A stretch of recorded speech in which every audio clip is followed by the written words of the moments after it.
In this second video in the series of the Forth and Clyde Canal, I cover the area around the Stockingfield Junction in Glasgow. In part 1 I covered the overall history of the canal and the area around Maryhill. We continue from the Maryhill locks, crossing Maryhill Road, where the original aqueduct was replaced in 1881 by this newer one, built on land purchased from the Glasgow Parish Church, viewed on the right here. This was to accommodate the increased traffic and the trams. The new aqueduct was built alongside the old one and the canal realigned to access the new aqueduct. Further along the canal we can access the Lochburn Road aqueduct, which is similar to the original smaller aqueduct over the Maryhill Road. Continuing along the canal, the new footbridge across the canal at Stockingfield Junction comes into view. This is where the Glasgow Branch cuts off, eventually reaching Port Dundas.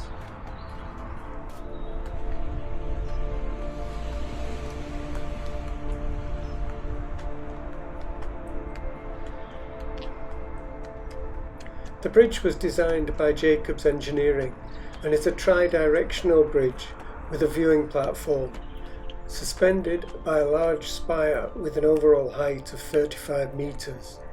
The installation has won several prestigious awards. The concept for the bridge was developed as far back as 2008, when consultation started. The artistic concept was developed with a number of artistic projects, incorporating handmade mosaic and broken tiles. The bridge was completed in 2022. The total investment was £13.7 million and a further £4 million was spent on associated landscaping. Funding came from several areas, including the Scottish Government and Glasgow City Council. The structure, as seen on this rather hazy morning, has improved access significantly. In the original canal construction, the main canal towpath descended to the aqueduct level, requiring travel through an unlit tunnel to cross the junction. However, the towpath from Glasgow Branch heading west was uninterrupted. At one stage there was a floating bridge for the horses, pulling the barges to cross.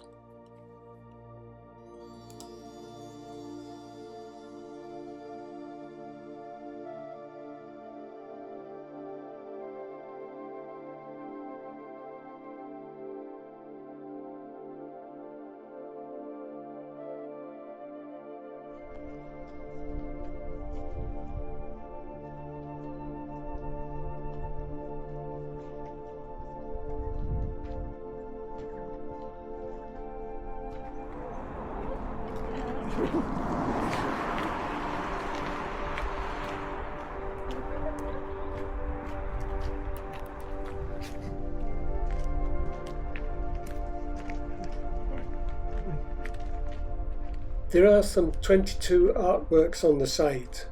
The largest is Bella the Bythia, a mythical serpent in Scottish folklore from Scottish artist Nicole Wheatley.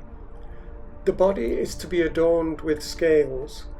The Bythia Scales Project, a 5-year project which will encourage the public and community groups to participate.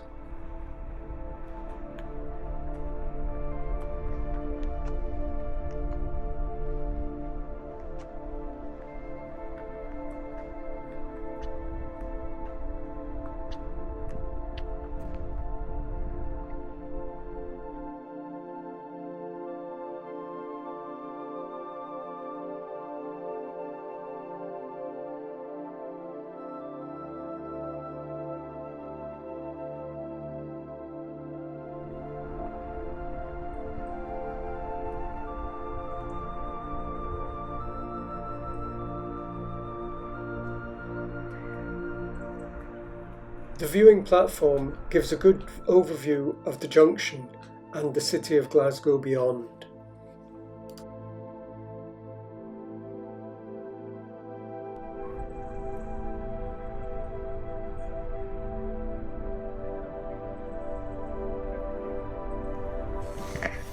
As part of the project, the associated Stockingfield Park was developed, and this contains the sculptures. One of these is The Voice, a sculpture by Louise McVeigh.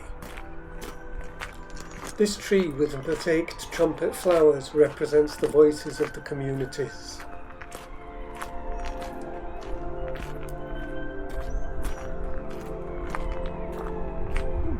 In World War II, some emergency gates were constructed to prevent flooding of Glasgow in the event of enemy bombing.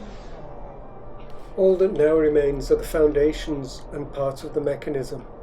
These were one of 3 sets of gates constructed for that purpose. This was required due to the 17-mile distance to the next loch.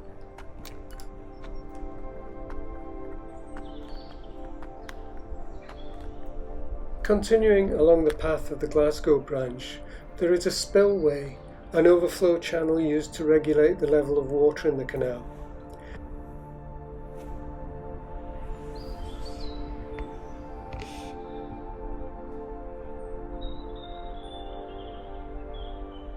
This discharged into a duct, which would discharge further into the River Kelvin. The duct is overgrown, but still functional.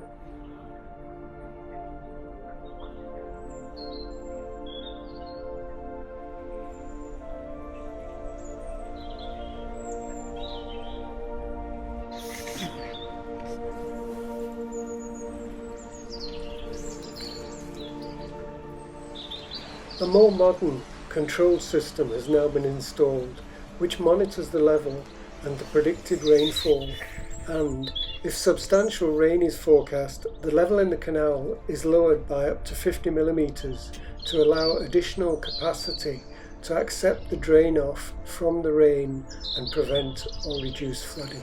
This discharges into the original duct.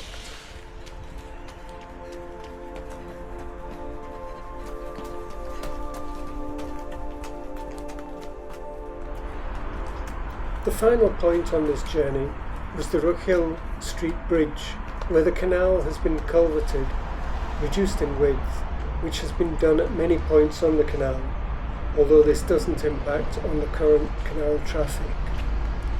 The old warehouses have been converted into flats.